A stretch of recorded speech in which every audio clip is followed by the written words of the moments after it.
குட்டி, என்ன பண்ணிக்கிட்டு இருக்க? ஒரே சத்தமா இருக்கு. கொஞ்சம் அமைதியா இரு. அம்மாவுக்கு ஒரே தலைவலியா இருக்கு. அம்மா, இந்த கார் ஓட மாட்டேங்குது. என்ன பண்ண தெரியல. குட்டி, சத்தம் போடாம விளையாடு. அம்மாவுக்கு தலை வலிக்குதுல. அம்மா, உங்களுக்கு தலை ரொம்ப வலிக்குதா? நான் ஏசப்பா கிட்ட பிரேயர் பண்ணவா? ஏசப்பா நமக்கு சுகம் கொடுப்பார்னு சொன்னீங்களே. குட்டி, அம்மா டிவியை ஆன் பண்றேன். கொஞ்ச நேரம் பொம்மை படம் பாரு. தாவீது ஆடு மேய்க்கிற ஒரு சிறுவன். அவன் ஆடுகளை மேய்க்கும்போது இசைக்கருவியை வாசித்துக் கொண்டே ஆடுகளை மேய்ப்பான். ஒரு நாள் அவன் ஆடுகளை மேய்த்துக் கொண்டிருக்கும் போது ஒரு கரடி ஆட்டுக்குட்டியை கொன்று சாப்பிட வந்தது. அந்த கரடி அந்த ஆட்டுக்குட்டியை கவ்விக்கொண்டு சென்றது. இத பார்த்து தாவீது தன்னோடு ஏசப்பா இருக்கிறார் என்ற தைரியத்தோடு அந்த கரடியை துரத்தி சென்றான்.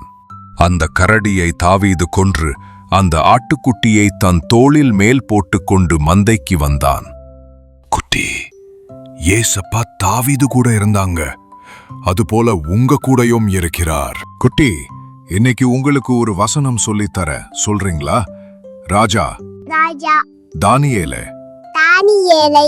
நோக்கி நீ இடைவிடாமல்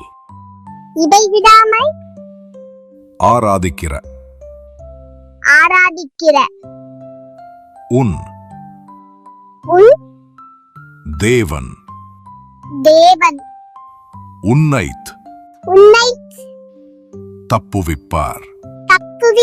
உன் தேவன் உன்னைத் தப்புவிப்பார் என்றான்.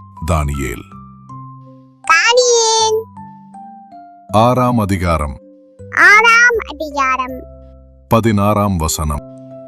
16ஆம் வசனம்.